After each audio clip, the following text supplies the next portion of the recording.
Good evening, people. Welcome to LFC Red Forever. It's yours truly, Laser, alongside my partner in crime, Fuzzy. Big up to everybody that's locked in and locked on. First and foremost, guys, if you could do us a favor and smash that like button. And if you're new here, please subscribe to the channel. We're also joined by new to the platform, Pablo LFRFC. Big up to yourself, Pablo. A.K.A. Anthony, A.K.A. Tony, A.K.A. Antonio. How you doing, bro? Yeah, man, all good, all good. It's a blessing to be here again. Thank you.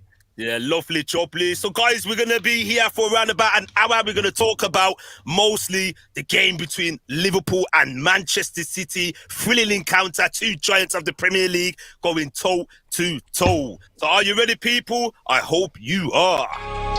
So yes, people, we're going to discuss the 2-2 draw between Liverpool versus Manchester City. Please get involved and get active in the live chat. So we're going to get stuck right in, and it's only right, Fuzzy, that we give it to new to the channel, Mr. Pablo, because he was there in person. What were your overall thoughts on the game from start to finish, bro? Man, do you know what? I think every Liverpool fan will agree that first half was just dreadful.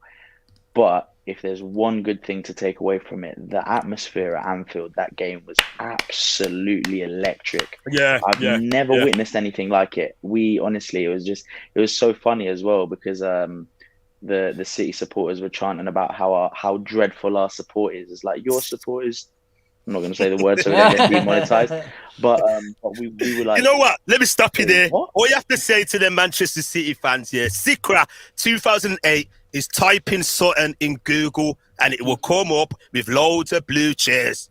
Yeah, man. Do you know what? We were sitting there because I sit right next to the away fans and we were just sitting there going, 2010, 2010. Only been a fan since 2010. Oh, man. But no, we had an absolute blast. It was amazing. And I mean, to be fair, disappointing result because I feel like that's a game we were more than capable of winning. But got to roll with the punches. Yeah.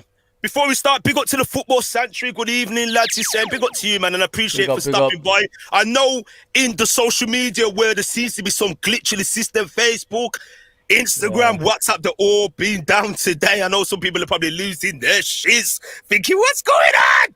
But big up to Mr. Abdul ALFC. Said it right today, didn't I, Abdul? Big up to you, man. Respect to you. So, yeah, we're going to touch base on this topic. We're going to talk about this. We all know we got the dreaded international break coming along. And this is what we're going to talk about. We're going to talk about Manchester City and Liverpool because for me, when I saw that first half, I couldn't believe what I was seeing. I thought, why? And we reverted back to type. And it was almost alien to the game in 2018, the 0-0 draw. Why are we paying Manchester City so much respect? Yeah. We let them do what they wanted to do. You know, Silva, he was cutting through the midfield. He was dancing with our players. He was taking a piss. Let's be honest, guys.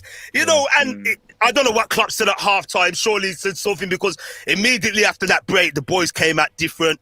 More intensity, more fire, more desire as well. And I thought we're going to go for it. And if that game stayed the same as the first half, we would have seen a Manchester City versus Chelsea-like performance because we didn't have a shot on target until the second half. So we're more than made up for it in the second half. And I think for me, you know, if you take into account the first half and the second half, a draw is a fair result. But I ain't going to say if only we'd have won the game, if only. And I hope, lads, and for everyone that's watching, all Liverpool fans, we don't look back on this game come May and think, if only. Because that's two rivals that have stolen 4 points from us now at our home ground. Yeah. You know, and it's going to be fine margins this season, people. Yeah.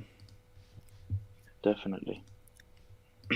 So what's your thoughts then, Fuzzy? Because I know you was doing the live stream and, you know, I was in and out and stuff like that. I was with my mate watching the game and I know you was losing your shiz.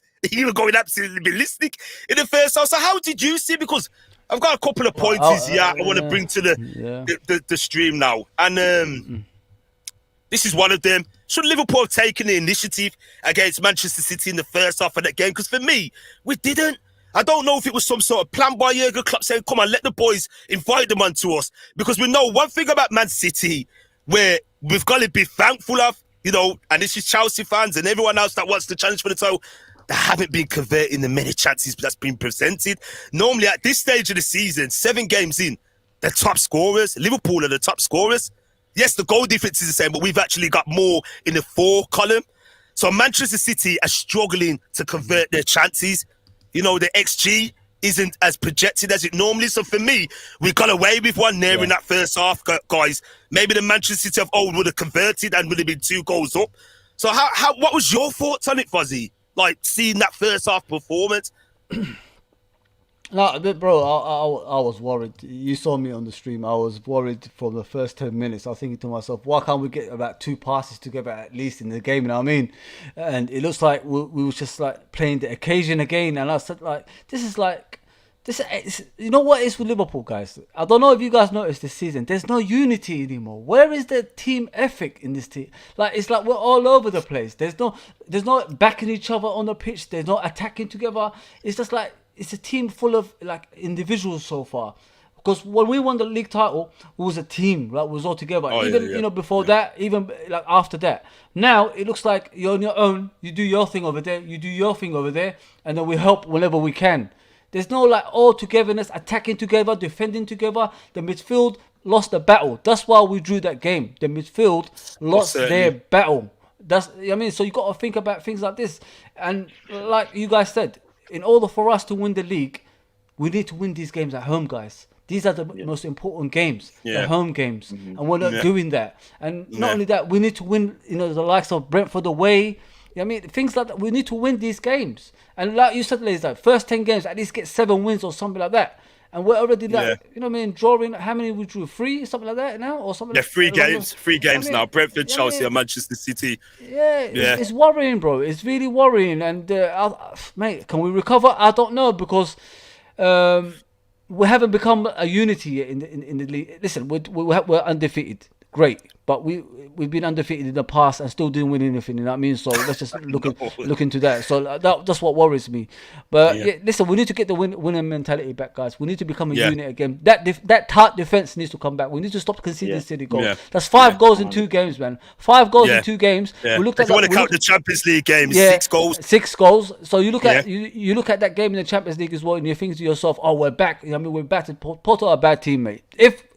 If we perform like that during the weekend, Porto is a bad team. I mean, I'm not going to even look into that game anymore, because I can see us like dropping points on a regular basis if we keep playing the way we are.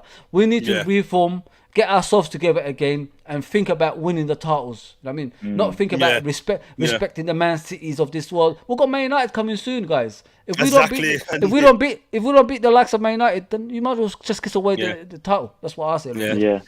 So Pablo, Anthony, what was it like being in the stadium? You know, the tribute to Sir Roger at the start. And we know how emotional these things get at Anfield. You know, we have a special fan base. And so a big up to all the people that was involved in that as well. We touched upon that on Thursday. Fuzzy did an excellent tribute live on air to Sir Roger. Yeah, no worries, bro. You're welcome. But, like, what was it like? Because it's different watching it on TV. So when you was in the stadium, what was you seeing in front of your eyes, Pablo? With the boys. Let's say after 15 minutes, because it seemed to me Manchester City started to get a stranglehold in the game after 20 minutes. Yeah, I feel like it was really good, because we kind of started off with that tribute like straight off the bat, and then that really got people going. I think that, you know, kind of bringing that emotion into the fans, into Liverpool fans, injecting emotion into Liverpool fans, especially someone so close, is just gets us going. And the atmosphere was electric. The "You'll Never Walk Alone" was the best I've ever witnessed at Anfield, and you know, I've been to so many games, and it really showed with our game, because straight off the bat we were like, bum. And then 20 minutes and they died off. City started putting pressure. Then we kind of went quiet a little bit as fans. We were getting a bit worried, and we're like, what's going on here? You know, we were stringing 5 passes and giving it away. Then they'd give it back to us, and we're like, we don't want it. Here, take it. And it really kind of, as fans, we were like, we're giving it away again. We're giving it away. And it really killed us as well. Like, so it was, we couldn't even give you the chance to get behind you in that sense. But you know what? I feel like the fans did everything they could. But it's just, you know, me and Fozzie were talking about this before, man. We just need someone to take accountability. And I feel that the only player that's really doing that at the moment is Salah. Every time he gets a ball, he feels he needs to create something, man. He goes forward. He's aggressive. He takes it to their throats, man. And then and then we get complacent as a team. And you know, the first thing I ever said to you when I met you, Laser, was the old Liverpool. This complacency with the old Liverpool, mate. Our last 2 Champions League games and last 2 Premier League games, we've conceded 8 goals in total. I know. 8 goals in total in 4 games. And people can say we're unbeaten. Unbeaten doesn't mean nothing, man, because I can tell you something. We've got 3 draws.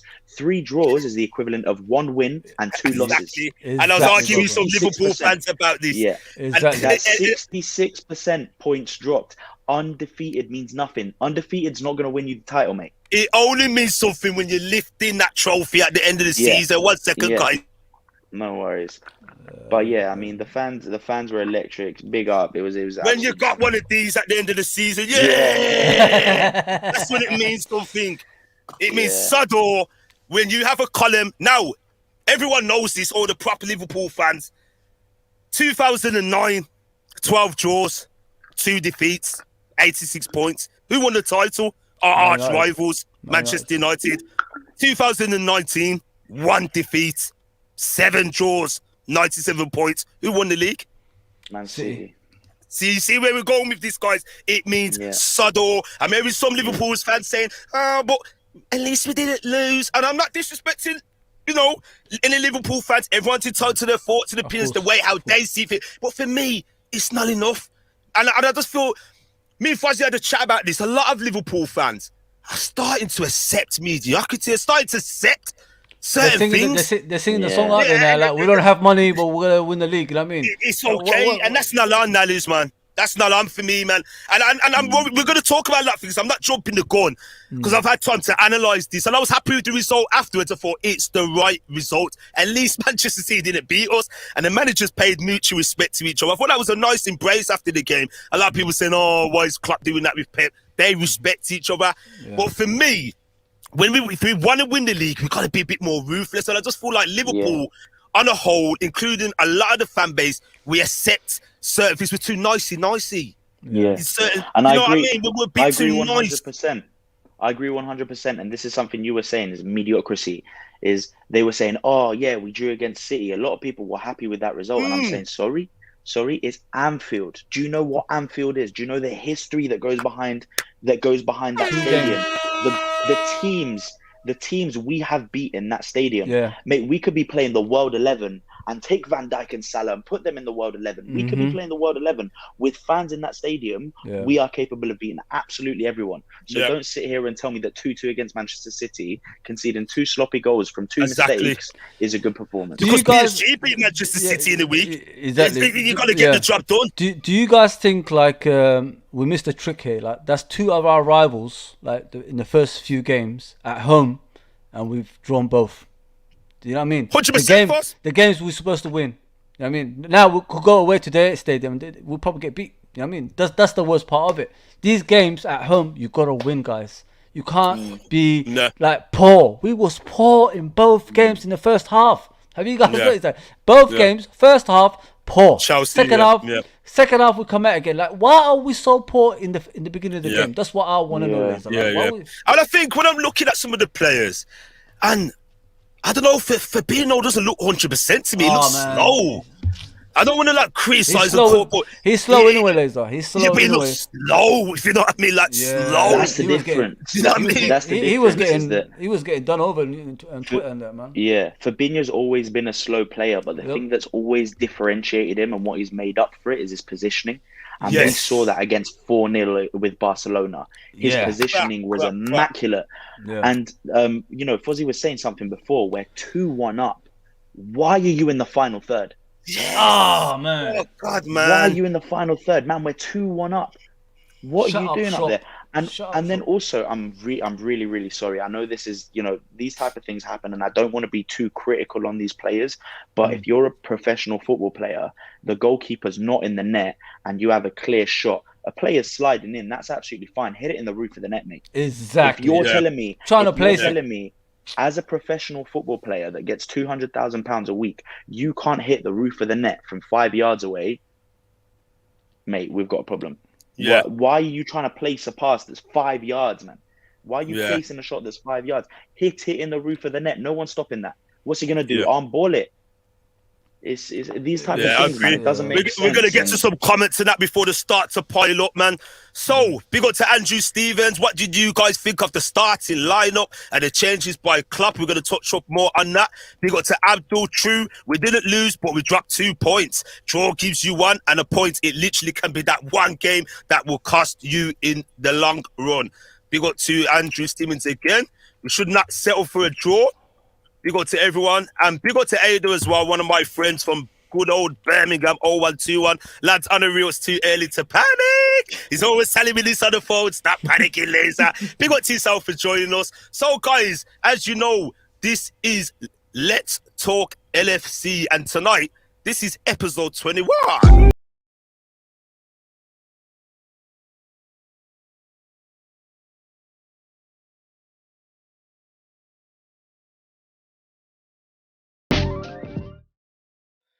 So yes, people, thank you for joining us this evening for Let's Talk LFC episode 21. I'm joined by my partner in crime, Fuzzy, and new to the platform, Pablo, aka Antonio. So people, get involved in the chat. You know, all Liverpool fans, you're watching. If you're watching in silence, stop being shy. Get your fingers out and type in the comments and let us know your thoughts. What we're gonna do? We're gonna get the stats up from yesterday's game, and we're gonna show you how it went down. So. It was pretty even in the possession stage. You want to break it down for me, Fuzz? Oh, yeah. Control? Yeah, it looks... I can't control it. Yeah. Well, 6 shots to 12. I mean, the away team's got more shots than you. That's a bit of a tragedy. But shots on target, Liverpool are up by 1. But listen, guys, I'm looking at the game. These things don't matter to me. I'm looking at the game exactly like how we performed. And I honestly think we showed too much respect for City. I'm looking at the City players here. This is not Bernardo. This is not the Silvers, the old Silvers of this world. This is not Aguero. You know what I mean? This is not the players that we used to fear back in the day. Sané, Leroy Sané, and Sterling in the wing. This is not the players that used to give us, shaking in the boots and all that stuff. We just sat back and let them do whatever they want. That's what angered me the most in this game. Yeah. And it was just never ending. And listen, at the end of the day, yes, a draw is a fair result because of our second half performance. But I honestly think we paid Man City too much respect in this game. And these are the games I honestly think that can cost us a title if we don't start performing on regular. Yeah, I'm trying to see more positives. Like, it's easy to pick at the negatives, and we all hurt, Our team never got the win at Anfield. We know we've been there before. We've been hurt in the past, the 97-point season, etc., and not taking points off our rivals, before. But for me, maybe players like Thiago could have been good in the game because I feel like we were missing control in that midfield area. We needed someone to slow it down and pick our moments because when it went 2-1 up, there was a moment where we were still frantically, pressing. And I think this is where Liverpool needs to have more, to be more streetwise and learn how to see the game out. From what I've seen, later, sorry, mate. From what I've seen in that game, what was happening? They were attacking our right hand side on a regular basis with the balls, long balls, short balls, whatever balls that was going on to Milner. It was happening throughout the game. That's where the manager has to be smart. Like, change it during the game. You know what I mean? Yeah. And put Milner at least in midfield with the 3 since Jones is not working. He was never in. Let's be honest, Antonio. Did you even see Jones actually play in this game? Was he even performing? Do you know what? I feel like he was quiet a lot, but when he got the ball, he was really good by taking it through the middle. A lot of the times what we do is we get the ball and we just give it to the wing backs. But the one thing I did notice with Curtis Jones, he was quiet. He didn't have a great game, but there was 3 or 4 times where he'd put a pass straight through the middle to Jota in 20 minutes. Jota scuffed it up, or he'd take on a player or two and then put it into Salah. There was some really burst electric moments, but I feel like these type of games. You need battlers, innit? You need battlers, innit? You need people that's gonna step on people's toes in the middle. You know what I mean? Yeah, that's what I said. That's where the manager should have stepped in. Like, this ain't working with Milner as a right back. Let's put Gomez there and push up Milner in the midfield, and then we can at least hold the midfield more. You know what I mean? I'm not a manager, but I can see that kind of stuff in the game. That's what we needed because we was losing the battle in the middle, guys. We was losing it very badly as well. Yeah, and it was predicted. We all had a discussion on Thursday. And we thought, the same team that started against FC Porto will be the team to face Manchester City. And hindsight's a good thing. It's a thing. But there was a few of the fan base who were saying maybe we should just put Gomez in there.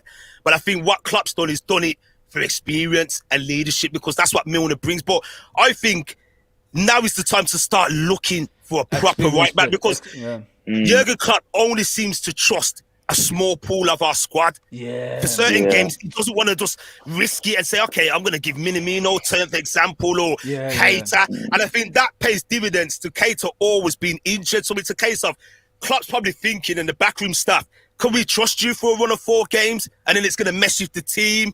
Because Jurgen Klopp likes to have a main squad, a main 11 and a work around that. That's how Jurgen Klopp's always been. For me, he's never a manager that would tinker all the time. You get some managers that would do that from game to game, but Klopp hasn't been like that. And I just feel like now, Trent Alexander-Arnold has been picking up these little injuries in the last couple of years. Some of it's been to illness with the COVID. We need a right back that can challenge now, because it's a dangerous game when we're relying on, and it's no disrespect to James Milner. He's been a loyal servant to the club. He's won everything at the highest level, and when he played for Man City, but we shouldn't be relying on a 36-year-old to be doing. He's struggled in that game massively. And I only think Man City were wasteful, and they missed the trick. Yes. In certain plays, because that was the Man City of old. They would have. Imagine Leroy Sané going up against him. Yes. They would have destroyed us. We would have been killed. And they got away with that foul. We were lucky. We were lucky, man. Let me ask you as well, though, Laser. Like, obviously, you say that we need a right back that can challenge Trent, and I definitely agree. I mean, if you want to be a title contender, and we saw this from City, and they're the ones that introduced it, and emphasized it a lot, is squad depth. If you want to contend in the Champions League and the Cup and the Premier League, you need squad depth. This is something that we've always struggled with. But let me ask you, I genuinely believe that adaptability is something that can kind of help you with that. So do you think maybe playing a 3 at the back, instead of needing that right back, playing a 3 at the back, play Joe Gomez and Fabinho, and then play like a 3-4-3, and then have Fabinho as that holding midfielder, and you can push more forward? Like, I think there's other ways around. I see where you're going with this, and some fans said this in pre-season. First, he's going to talk about this because he hates that. It gives him nightmares all the way back from 1995, 1996, 1997, 3 at the back. We won nothing. We won nothing with 3. We invented 3 at the back, Anthony, in the 90s with Roy Evans here. We played Phil Babb, Neil Ruddock, and John Scales at the back. Bionaby and Rob Jones or McAteer on the right side. That's what we had. And then we had John Barnes right in front of them, and we had Marco Thomas, Steve McManaman, Robbie Fowler, etc. That's what we had, and it never won us anything. We had the most exciting team going forward, and we was like the best team to watch. Remember, Newcastle United tried it as well.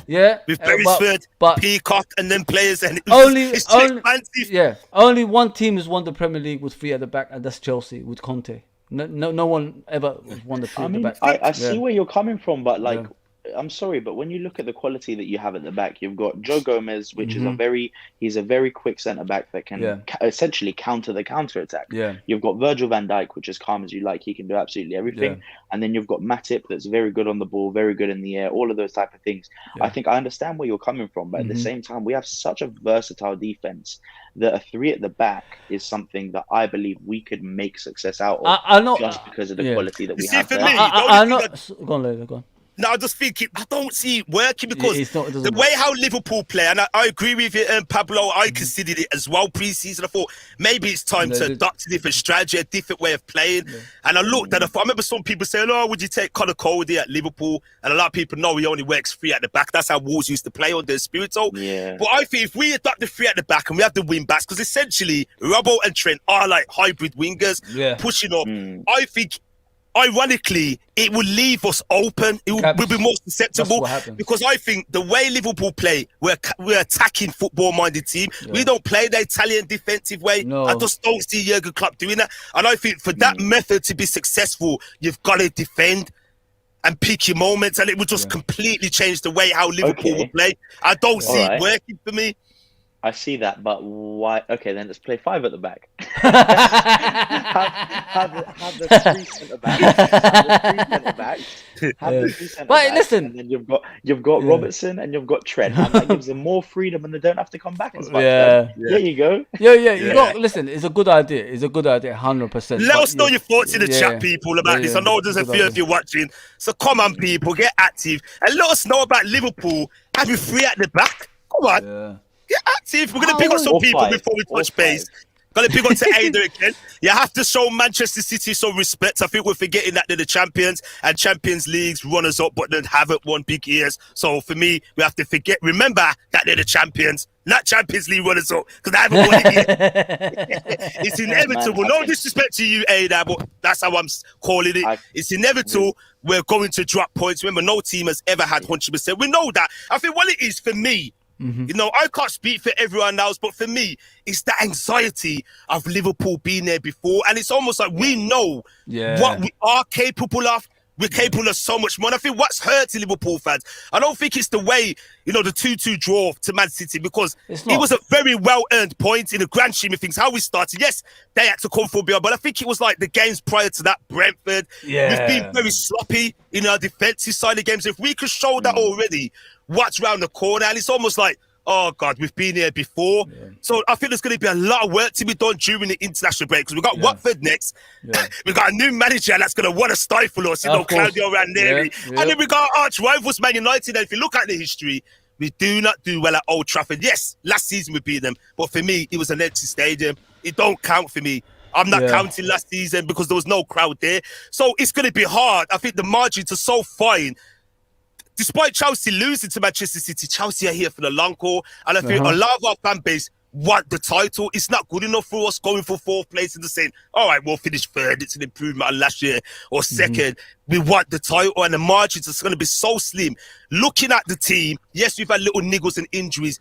We could do so much more better, being a bit more streetwise and having a bit more discipline to our game. You know, I think in a lot of the games this season, we've been a bit lackadaisical. I could go back to the Palace game. In that game, you kind of got away with murder, but our quality shined through in the end. You didn't tell the whole story. So there's a lot to be done. There's still a lot more work to do. If you go back to the 97-point season, I think Liverpool only conceded 4 goals up into the second half of games, you know.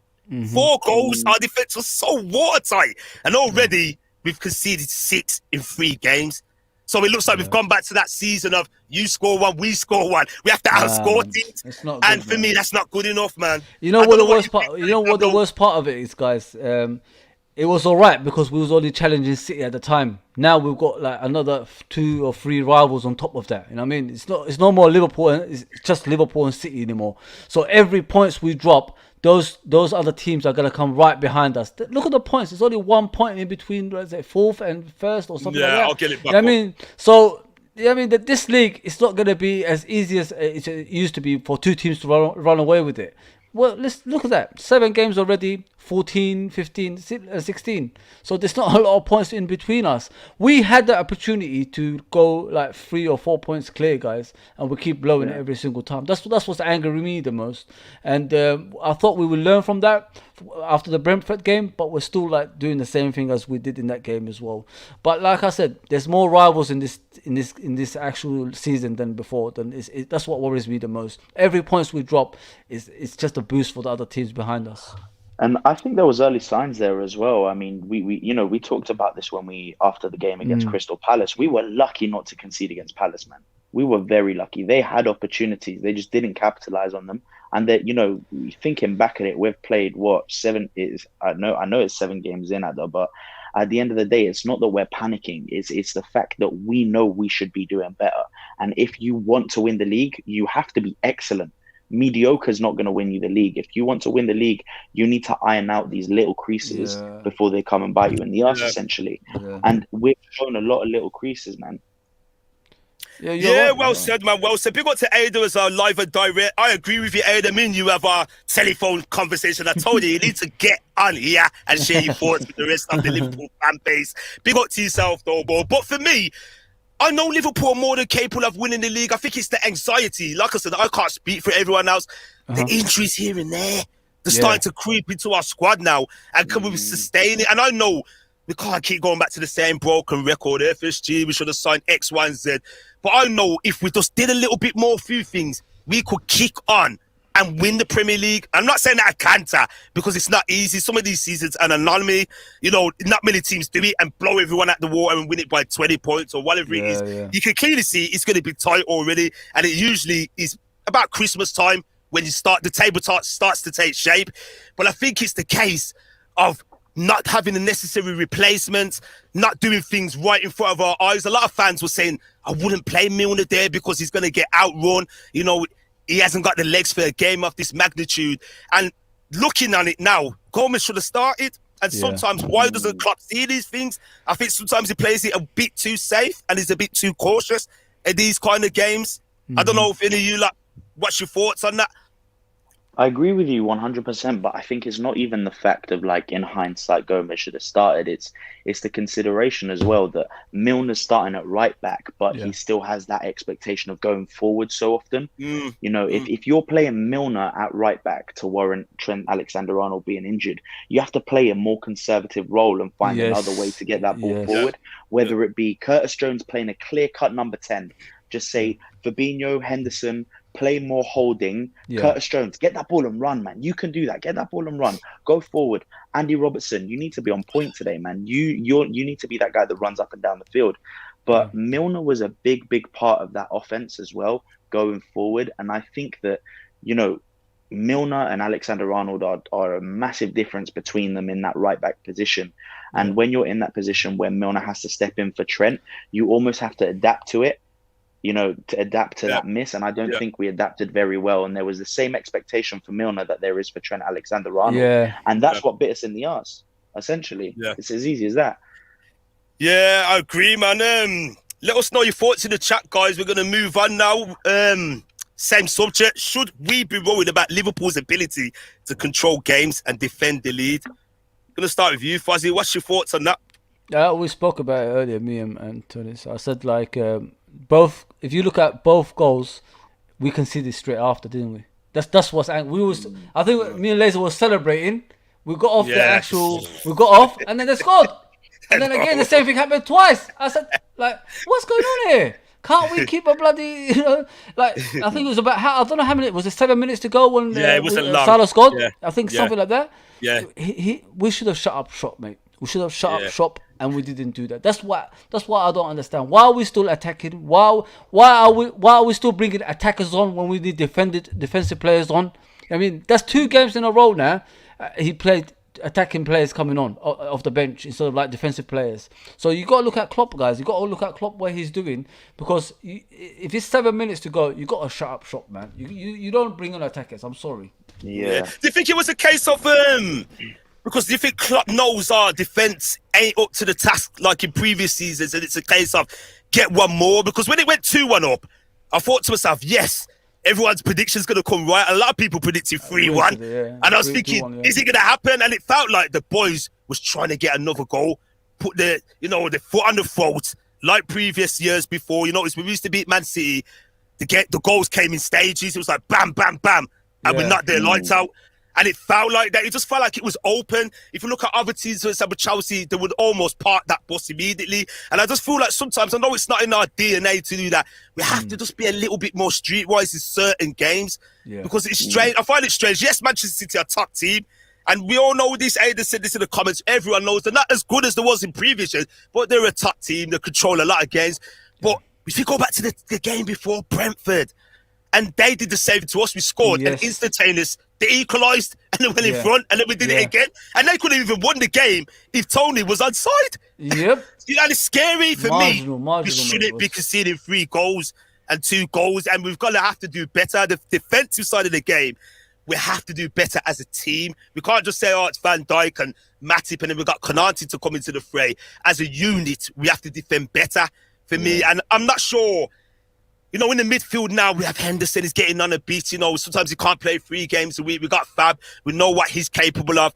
But then when you put a player like Elliott or Jones in, they lack that defensive nous. Yes. Like we now them some players before that. Honestly, you just hit the nail on the head, Laser. I think we've done with this young players now. We gave them a chance, yes, but the points are disappearing fast. You know what I mean, Liz and Anthony? I think it's time to go with experience now. I think it's time, to tighten up that midfield and start winning games on a regular basis and stop conceding silly goals. If you know what I mean, guys, it's time to listen. I love the Jones, I love the Elliots. We gave them a chance. It's just not working at the moment, but we need to start picking up points now. Play the experienced players in the middle. Start, like when we used to have Wijnaldum, Henderson, and Fabinho. That's what you need in the midfield to tighten that bit up and win the battles in the midfield. You know what I mean? That's what I want. I don't want to just give a kid a chance and then we keep conceding goals on a regular basis and then everybody having a go at them. It's not their fault. It's the manager that picks them. But it's time now we challenge for the league with the experienced players. Get the experienced players playing and let's just go get the points, man. Just get the points on the board. I see what you mean, and I agree with you in a sense. But the only thing is that at this moment in time, with the options we have, I genuinely think there's no better option than Curtis Jones as that third midfielder. And that's as simple as that. And to be honest, I do think giving youngsters a go is a very important thing. Yeah. Manchester City probably isn't the game to do it. No. Brentford was a great game to do it. Porto Champions League is a great game to do it. Yeah. I want Curtis Jones to play at least 2/3 of the season. It's as simple as that. He's got no choice. As simple as that. If you want him to be a serious contender to start in that position, he needs to play 2/3. Games like Manchester City, games like Chelsea, I think there may be games you bring him off the bench. But at the end of the day, man, we have to think about it this way. Who else are we going to put in, man? I know. I'd rather Curtis Jones over Keita and Alexander-Arnold. And other than that, we don't have any options. And I think that's where we lack. And you said it before, Fuzzy, as well. Manchester City's midfield ran rings around us. Killing it. Our midfield, if Fabinho or if Henderson are not having a good game, we're in trouble. And let me tell you something. Neither of them had a specifically good game against Manchester City. And when they don't have a good game, you have no one to turn to. Yeah. And that's the thing. I think our biggest problem is that we need to invest in that midfield. I know we need to invest in other places as well, but before we do, I think that midfield is where we need heavy investment because, as I said, if they don't have good games, we have no one to turn to. And I understand we have a lot of options. I understand you can play Curtis Jones, you can play Elliott, you can play Keita, Alex Oxlade-Chamberlain, Takumi Minamino could even play a number 10. Yeah. But do you really trust those guys competing And I against don't Manchester think Klopp City? does. Yeah, I don't think that's what I'm trying to say, obvious. guys. I know what you mean, Anthony. The thing that I'm trying to say is we still got Milner there. Play Milner in the middle and put Gomez as a right back. It's just common sense. That's what I'm saying. If you want to win these kind of games and win the midfield battle, you got to put battlers in there, guys. I'm sorry to say that. That's how I go on about it. You know what I mean? I've never seen a midfield win without battlers. You need battlers. We used to have Graham Souness in the 80s and 70s. We used to have Steve McMahon, Ronnie Whelan. The list goes on and on. That's what you need. If you haven't got no battlers in the middle that can put their foot where it hurts, what is the actual point? I can tell you one thing. Yeah. If Milner was in that defense, I can tell you one thing. Bernardo Silva would not be going wheelie rounds. That's the only thing I can tell you. He'll take him out. He'd be on the floor within 2 seconds, bro. Milner would not be letting that happen. Yeah, let's get some comments up now. Big up to Theo Woods, LFC in the place. Big up to yourself, Theo Woods. Check him out, guys. Liverpool young content creator. Milner definitely should have been sent off. We need a backup right back. And I know Kanante and Gomez can play there, but we need someone to come in and not only act as backup, but to challenge Trent as well. I agree with that there, Theo. A draw is the fair result. Feels worse because we had the lead twice, but we were poor in the first half and we were very lucky to be level at the break. And I agree. I share your sentiments. It's not a case where me and Fuzzy and Anthony's moaning and said, oh, we should have won. We could have won. It's what we need to get better at. That's what we need. It's exactly what he's taking the words out of my mouth. But I think it's a case when you look back at the game, I just feel like the first half, I don't know if we were struck in awe. I don't know if it was the Sir Roger tribute. It just looked like we were shell-shocked. And when Fuzzy keeps saying this to me, we look at that Manchester City team, they're not scary like teams in the past. So I don't know why we didn't take the initiative and the list goes on. for the game in the opening 20 minutes. And it was a very dangerous risk to do. I don't know if it was calculated by the gaffer and said, just soak it up and see what you can do. We get at them because the second half was like how Liverpool normally starts in the opening 20 minutes. And it was like, where was that at the beginning of the game?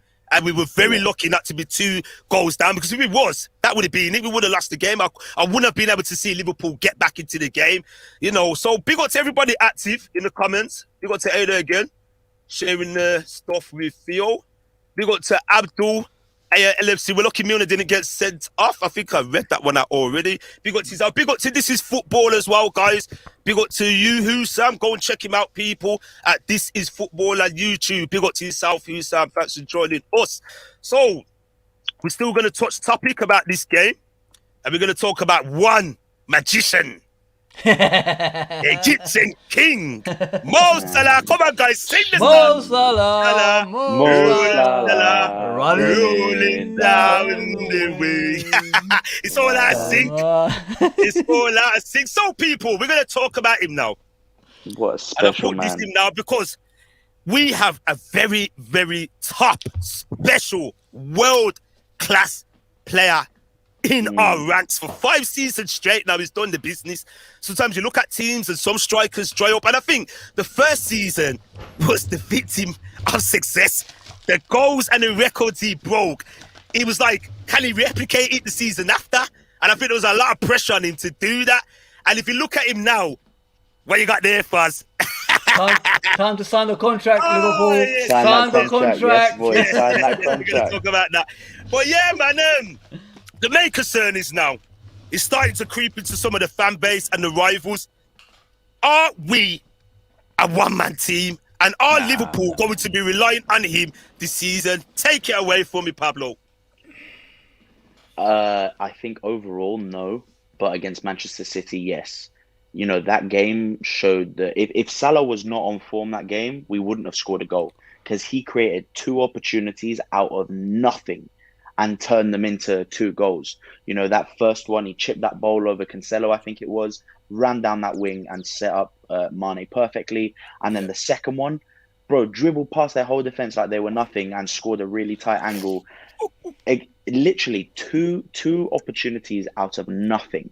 And I understand that we have a very strict structure in our team of how we pay our players. But I think all the fans will agree with me. It's okay to pay Van Dijk and Salah a little bit more, because these guys are World 11 caliber players. They don't deserve to be on £200,000 a week. Simple as that. If those 2 players want £350,000, they can get £350,000. And if any other player has anything to say about it, simple answer. Go prove it on the pitch, and then I'll give it you. Exactly. Simple as that. Go score 32 goals a season. Go score 32 goals a season like Salah did. Don't get dribble pass for a whole year as a defender. I'll give you the contract that Virgil van Dijk gets. And I bet you something, you'll see a lot more competitiveness out of those players. Of course. That's what I genuinely believe. Yeah. He now has 9 goals this season so far. And you can see that hunger. That pass for money. That pass for money. Good. Took 3 players out. Took 3 players out with that. And Mane didn't even need to touch it other than score. That's it. And I think, guys, it has to be said now, he's not getting the proper plaudits he deserves. But, yesterday, and I seen some of the post-match analysis on the various broadcasters. I don't like saying their name. Fuzzy knows this. I call them Sly TV. Yeah. And Mr. Somebody that was a right back for Manchester United in his heyday was saying it's a joint man of the match for him and Foden. Now why? And I believe for me, is where he comes from. For me, it is where Salah comes from. If he was Spanish or Brazilian, he would be well up there getting the plaudits. Let me ask you guys a question. Let me ask you guys a question. If that was Messi that scored that goal, what would they say about that? That's what you need to ask yourself. They'll be creaming their pants, bro. They'll be getting the tissues out, the Kleenexes out, and everything. Do you know what I mean? They'd be killing it. I swear to God, if he was English, he would be there would be no price on his name. That's how valuable he would be if he was English. I'm sorry, if Jack Grealish can go for 100 million just because he's English, imagine if what Salah could go for. Because what's Grealish's best season in the Premier League? 10 goals, 10 assists. Yeah. Let me ask you guys another question as well. What do you want in a player? What do you want in a player, Laser? What do you want in a player? Like, if you like, had a dream player, what do you want in a player? If you had a dream Player player, that's Salah. gonna score goals, Salah. Salah. Someone that's hungry, puts on a shirt and wears it with pride, passionate and committed. Yeah. And he shows all them qualities. I've never looked at Salah since he's been here and thought, oh, he's been a bit such and such today. We know he has a like an off day and he's a bit blue and he can pop up with a goal. But you could tell he's hungry for the cause. There's always desire and commitment. What does that come in? Consistency, isn't it? Be consistent on a regular. Since he's been here, has he been consistent? Has he been scoring a lot of goals? Consistent. He's been consistent. Very consistent. First season. So why doesn't he deserve the money that he's asking for? Why? Why has he done wrong? Yeah. There's players that's more poor than him. Sorry, there's players with no quality at all that get more than him.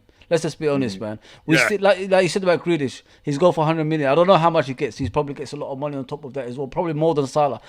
The worst part of it is Salah doesn't have the amount of money that some players that are worse than him are getting. That's what's pissing me off. Yeah, I don't know about. I agree with you, man. I agree with you, and I think just to top that up, we were saying that he's very competitive. He tries his hard. He tried his best every single game. He plays that t-shirt with pride, and he gives us all the passion he has. But also, he's a very nice guy. He does a lot of charity contributions. He's an idol, man. He's a perfect. He's kind of that. When you think of your kids and you say, "This is what I want you to be like when you're older." Be humble, but be hungry for more all the time. And the thing is, when we brought him into the club, I know we made a lot of signings that summer, but it was like watching a totally different Liverpool one season to another. And there was one guy that was leading that. 32 goals and was it like 10 assists or something? The guy could have brought 50 goals easily. This season looks like that season. This season looks like that season straight away. Yeah, and the thing is, he's got 40 to 50 goal contributions every single season in all competitions. Yeah, bro. Even if he played for Southampton, he'd probably be on more money than what he's on now. Yeah, that's the thing that frustrates me because I know he deserves better. And if we don't give him that contract he deserves, and he turns around and he says, "I want to leave," do you know what? Hands up! I can't even argue that. It's like Anthony said. Think of that. Yeah. When you think of it, Coutinho and Suarez, we lost massive players because of this stupid rule, in my opinion. The player deserves it. He's shown you everything to prove it. Loyalty, mate. The player, and he's doing everything he can, but he's making everybody around him better. Is that not worth an extra £100,000 a week? I'm sorry. You look at him, guys, and think to yourself this, Anthony just touched up on it. He talked about Suarez and Coutinho and all that stuff. When did you ever see Mo Salah say, "I want to go to Barcelona or Real Madrid"? When did you ever see him say things like that? He loves the club. He wants to stay. Give the guy the money he deserves. You know what I mean? Because for years we've been hearing these players that want to go to Barcelona, Real Madrid, etc., etc., etc. But you don't hear that from him. He loves Liverpool. He wants to stay. If you give him that money that he deserves, listen, I'm all for it, man. I'm not gonna hear. I don't want to be here saying this player doesn't deserve this, that player doesn't deserve this. He deserves it. He's consistent. He's scoring over 20 goals a season.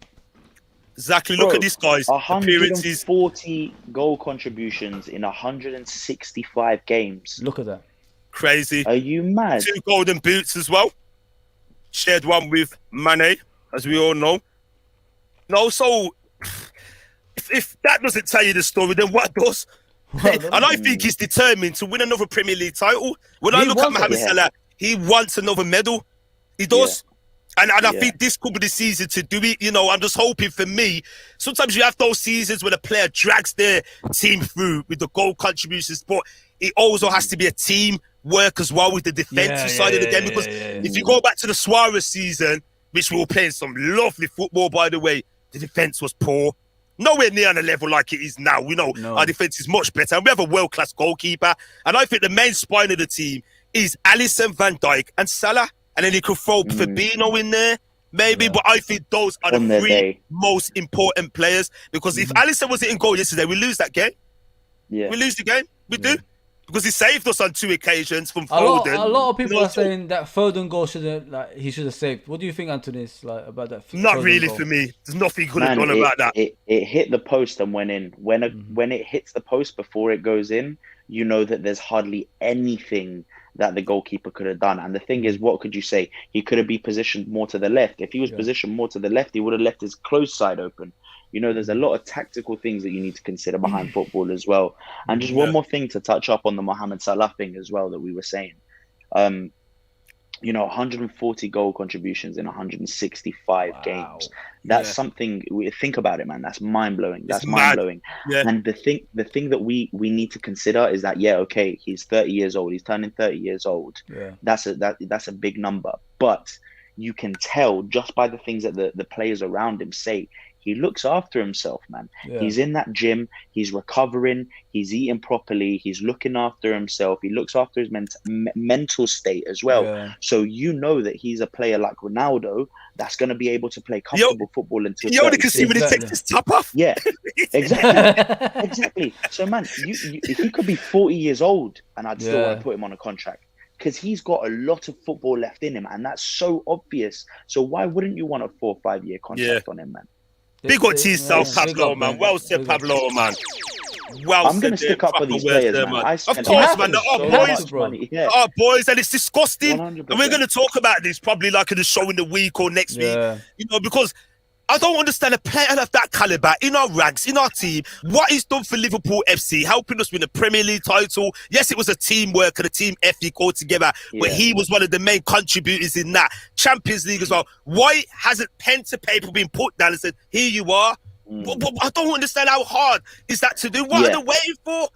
And it's scary because if we rewind the clock back, sorry to cut you, before, when Barcelona and Real Madrid were in their prime, let's say 5 years ago, we would have lost him. Yeah, it'd be gone. And that's scary, that is, you know. And the thing that really frustrates me the most, I'm not going to sit here and I'm not going to say anything about FSG because I'm not going to tell you whether I agree or disagree because the fans are split on it. And at the end of the day, my opinion as a fan doesn't really matter. I think it's what the club represent that really matters more than anything else. But the thing that frustrates me the most, and this is, I'm going to leave it as this, is the only reason we're not paying Salah more money is because there's more money in the pockets for FSG. If you pay him 150 grand a week more, the only thing it changes is that there's 150,000 pounds less in the pocket of FSG. Because we can afford it as a club. We can afford it as a club. You know, we're always top 5 t-shirt sellers. We've always got a full Anfield. 55,000 fans that follow this team. No red seats empty. Man, if you see the amount of money that I've spent on that team in that last 10 years, you'd be astonished, man. I could have bought a mansion in Chelsea for that money. Do you know what I mean? So if I'm paying that much that is a true loyal dedication there, man. If I'm paying that money, I want to see those players being rewarded for it because I'm not paying to watch FSG. I'm paying to watch Mohamed Salah score a hat-trick. I'm passionate. Lovely words, man. Of course, bro, we can hear it, man. And you're a welcome addition to this platform, man. Of course, brother. Focus on real facts tonight, man. Big up to Michael. You never walk alone. Big up to yourself, man. Respect for joining us tonight. We're not going to stay long tonight. Big up to Steve Coppin as well. So what we're going to talk about now, we're just going to touch upon Liverpool's next fixtures. Now, I'm going to share the screen with you like I usually do. And we're going to show you what we have. So we all know we had the 2-2 draw. We have an international dreaded break coming up. And then, on the return, Saturday lunchtime, kickoff 12:30, we played the Hornets, Watford away. And don't forget, guys, they got a brand new manager at the helm, Mr. Claudio Ranieri. Talk about timing, eh? Talk about timing. Typical. Is it going to be a case where they come? It's going to be tough, Laser. It's going to be very tough. Make no bones about that. Now, I like to look at it in blocks. I'm a good mate. Ada said this to me as well. Let's take it one game at a time. And I tried to tell myself last night, as much as so desperately and bad, I want Liverpool to lift that Premier League trophy in front of an Anfield. I tell you, if that happens, none of us are going to work for a month. Nope. The parties are going to be mad because we were all deprived of that with this COVID pandemic. And I think that's why we have to I think the boys know this and they want to deliver another time. But going back, I keep telling myself, just take it easy, Laser. Just take it easy. What's meant to be will be meant to be. I just wait till Christmas. But it's hard. I can't help feeling. I just want it so bad. But we're looking at these fixtures now, people. We have Watford away. And then we need to return back to the Champions League. Now, that Atletico Madrid ain't going to be easy. It's going to take a lot of stuffing out of the guys. So I'm predicting a lot of rotation is going to be done in these next set of 3 games. Watford, Atletico, and as we know, Manchester United. So, Fuzzy, how do you see these next 3 games for Liverpool? Because these are very crucial. in regards to being in the Champions League, getting out of the group early, and kicking on for the Premier League title? What's your thoughts, Paul? Looking at that Watford game, it's going to be difficult, guys. I struggle to say, like, if Claudio Ranieri wasn't coming in, I'll be more confident, if you know what I mean. Now, you know, like, there's a new manager gonna come in. He's gonna boost those players, gonna get them up for the game, and they're gonna give that extra, you know, 50% on top of the, you know, the 50% they already had. It's gonna be. Listen, it's gonna be a difficult game, man. I'm dreading that game now because you know they got. Remember, we underestimated them. Yeah, and I think we haven't lost the whole season until we faced them a couple of seasons back when they got relegated. Yes. So 3-0, man. yeah, so I remember that game as well when Lovron was Lovron in that game, as we all know. And then you got Atletico Madrid away. That Suarez, you know, they're winning games again, and you know they're tough to beat over there. That's going to be another tough game. But we're lucky in the Champions League. I got to be honest. We've got our wins on the way, like the 2 wins. That's already covered us for a little bit. So, yeah, that game, I think, we'll be all right. We'll be all right. I think usually 10 points does it for I'll the Champions League. I'll take a draw. I don't know if you guys. I'll take a draw in that game if we have to. If things don't go our way. Of course. But the Man United one, that's the game of all games. If we want to set a statement, like send a statement to the rest of the Premier League, that game we have to win, guys. I don't know what you think, because we haven't beaten any of our rivals this season so far. 2 rivals, 2 draws. Yeah. This one, Old Trafford is tough, but we beat them already last season with a depleted squad. Don't forget that as well. 4-2 with a depleted team. Reece Williams and Phillips were playing at the back. Come on, and Trent Alexander dominated that game. So, yeah, we need to go out all win for that one, mate. That's what I think. Anyway. I don't know what you guys think. So what do you think, Antonio, Mr. Pablo? What's your thoughts on this next stage of games? We're gonna deal with just these sets of games on screen now. Yeah. How do you see it going down, and what's the minimum requirements Liverpool need, and how do you see it with rotation-wise as well? I think I agree with you 100% here, Laser. We definitely need to rotate, not only because, you know, these are very big games that are very important. You know, Brighton's on fire at the moment, man. If they can keep this up when we play them, they're, you know, that's a big game we need to consider. Man United and Atletico Madrid and then Man United back to back, 2 really big games. And as you said, Watford, brand new manager, they're gonna be fighting for that new manager as well. So that's not gonna be an easy game. And a lot of people might disagree with me here, but I genuinely think that we're in a good position in the Champions League. We've got 6 points out of 2 games. I feel very confident Porto at Anfield that we get another 3 points there. That means if 9 points usually gets you in second place. So if we can get 1 out of 3 wins, that's the job done. We're into the. You're right, Anthony, because in the Champions League, no matter what happens in the Champions League, if you finish first or second, it doesn't matter. They're all tough. That don't matter no more. That's all that matters. So what I would say is that Watford game is not going to be an easy one. We can't underestimate them in London. Watford have very good fans, so it's going to be a tough game. Play a full strength squad, and then rest them against Atletico Madrid. People might hate me for it, but I genuinely think that's the only game we can afford to drop some points, because we've already dropped enough points in the Premier League. We can't afford to drop easy points anymore. Do you know what I mean? So, and also we've got December coming up. We're 6 weeks away from those December fixtures that are busy. Week in, week out, man. Yeah, let's get some Salah more. hasn't had a second drop. Yeah. Now carry on, Anthony, man. No, I was just saying, like, some of these players haven't even had a second to rest. So we're going to need to rotate them heavily.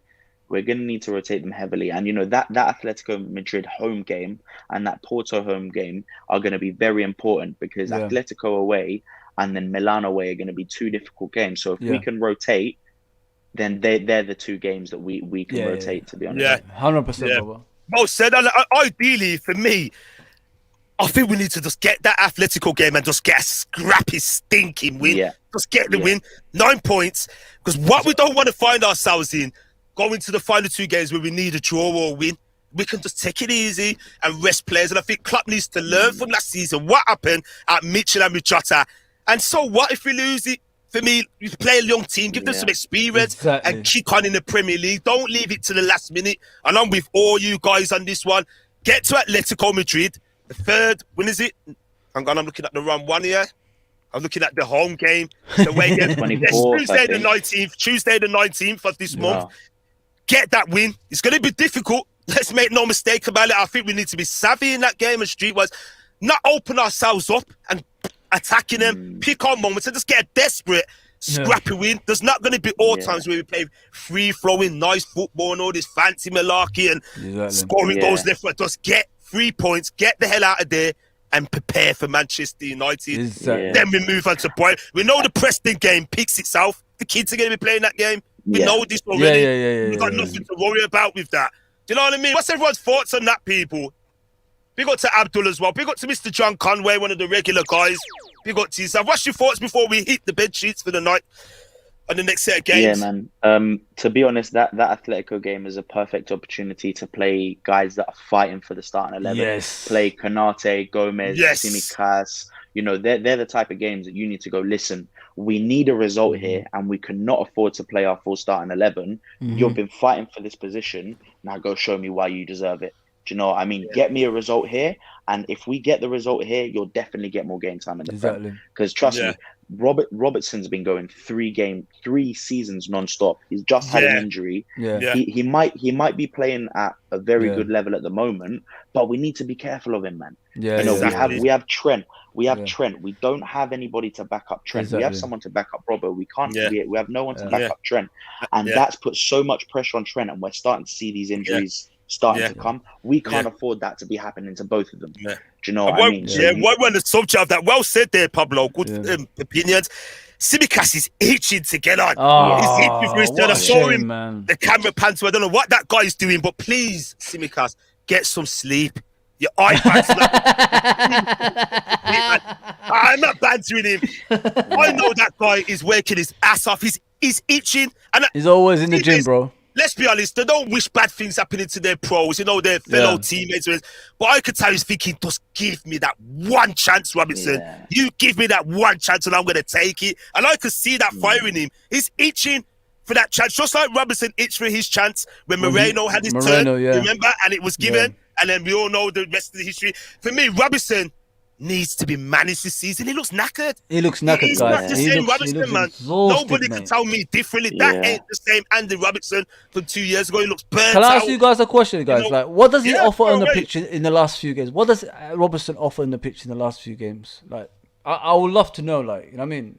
What does he offer in the pitch? He doesn't cross the balls anymore. He doesn't defend well anymore. And even that the second goal De Bruyne scored, he should have took the ball and the guy with it. You know what I mean? He should have just booted both of them to get rid of it. I mean, we play very different football, though, Fozzie, though. That's something you need to consider. Tsimikas has done nothing wrong, bro. He's done nothing wrong. For sure. He done nothing. He should have stayed. Like, at least give him a chance. Like, let him. He's crossing balls more in the box. He's giving more energy when he's attacking more as well. But the thing with Robertson, like Laser said, that guy's played too many games, man. Yeah, you see it in him, man. Yeah, you know what, Fuzzy? For me, I love Andy Robertson. Andy Robertson. Oh, Andy. Number 26, the Scot. But for me, you know what, though? On the real people, that guy has played too many games for Scotland. He played in the Euros, and we're now seeing the result of fatigue and burnout. He happens to the best of us, and he has to be rotated. It's not about his quality. We know he's a quality left back, one of the best in the world, mate. You know, old school, no nonsense. He gets stuck in. You know, but I know what you mean. In recent games, he hasn't offered that attacking threat he once had. He looks a bit reserved, and I don't know if it's a case of mental pressure when he knows there's someone knocking on his door now, and he's thinking, "Oh my God, what have I got to do?" Because that can happen. It can. You know, he never had, let's face it, he never had that before. He didn't. He had a Milner to come in when required. He was always that guy. Exactly. Now there's someone knocking on his door. So it's a bit like, ooh, what's going on here?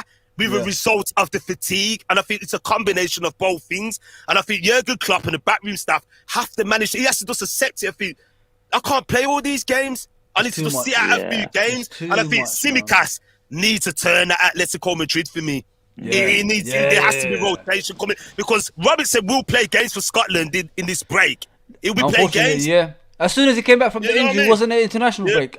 He played in Liverpool and he went to Scotland. There you go. And so I mean, think about it, man. He's played 3 years non-stop, bro. With Exactly, like COVID, brother. there's been a lot Yeah. of mental pressure on these games. Yeah. And think about it, we went to 2 Champions League finals when he was playing in our starting 11. Yeah. Exactly. So the amount of games that are going on there, he didn't miss a game. He played 38 games a season in the Yeah. Premier League. Didn't miss a game Yep. for the last 2 seasons.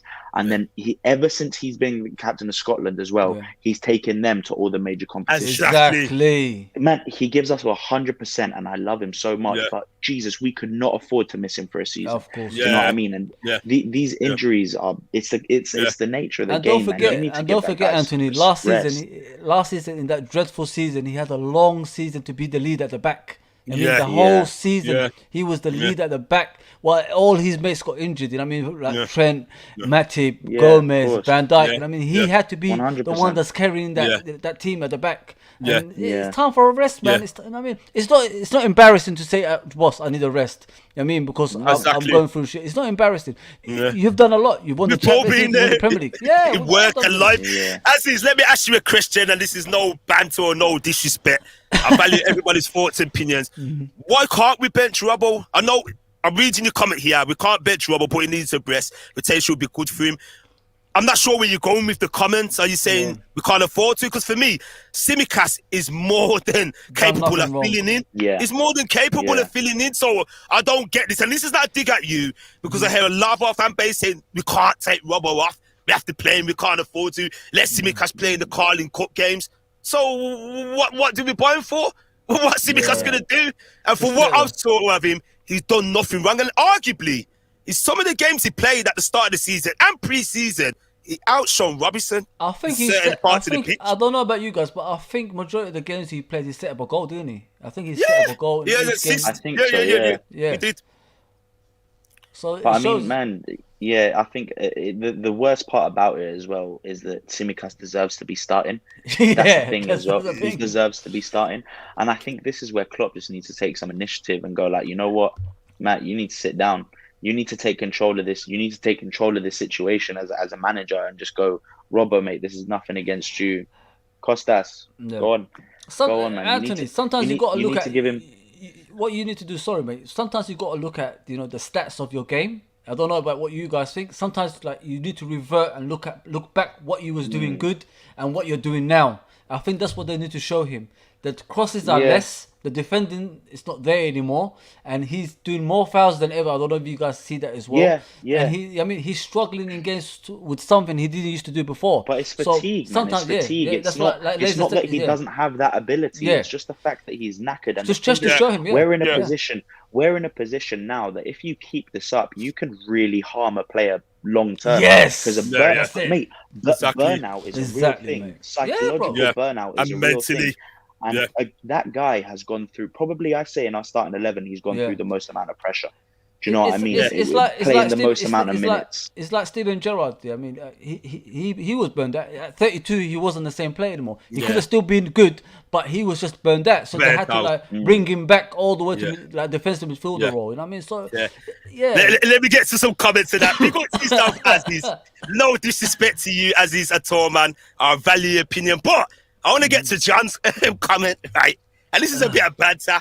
Now, John, what did you think of Salah's goal against Man City? I'll tell you what I thought of the goal. I'm not going to say it, but I'm just going to give you some on-screen pictures. A packet of these and some of this. You know where to go with it. That's what I thought. It was orgasmic. Mo Absolutely Salah, Mo Salah, running down the way. But now, You know man, what? big up- go ahead, I don't know if Pablo. you remember, but he scored a very similar goal against Tottenham a Yep. couple of years ago. I Yeah. think we came 2-2 with Tottenham. He scored Yeah, a very when similar Harry goal. Kane went to the camera and Man. said, "You don't give me twice, 2 chances or something like that." He said something Yeah, along man, those but lines on the camera. Honestly, Being arrogant. if you look at Salah's like top 10 goals, man, they are majestic football. Give him a contract. Sign that Yes. paper. Yeah, man, big up to everybody. Hey, that big up to yourself. Thanks for stopping by tonight. Talking about the rest. I'm talking about 1 or 2 games. Just a couple of games, not like 3. And I'm going back to another comment as well. Yeah. Right, Aziz, where is it? Like Ayla said, Robbo's got experience. Now, we rewind the clock back to 2017 when Moreno was playing.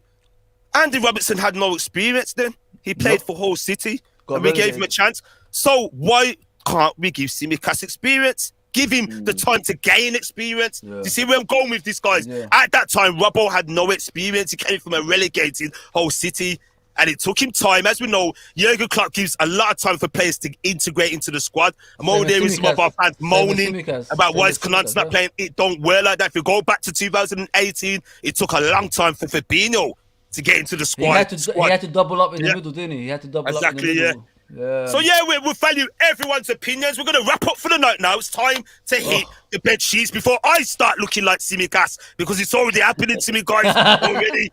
So it's time to hit the bed sheets. Big up to everybody locked in and locked on. Anthony, do you want to say something before you hit the sheets? Man, thank you guys so much. You guys are amazing. You know, we're seeing the same faces every single live that we do, and it's absolutely amazing. You know, so big up to all of you guys that are always here, and you know, we're really looking forward to growing this channel all together. Yeah, well said, Anthony, and you are an absolute welcome addition to the platform. I know you've had a busy day and a busy weekend yourself. You was there live and direct to see the boys on, and all things considered, it was a very good result. We didn't lose to them. That's what matters. That's the in the grand scheme of things, we'll never lose. We can say to Man City, but you never beat us. You beat Chelsea, but you never beat us. You know what I mean?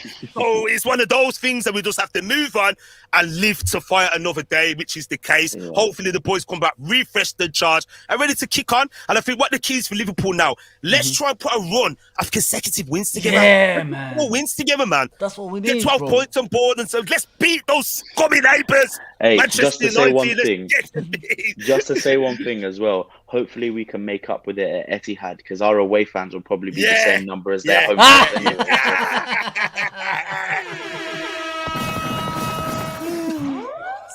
Yes, Pablo. Had to throw it in there, man. Of course, man. I'm sorry.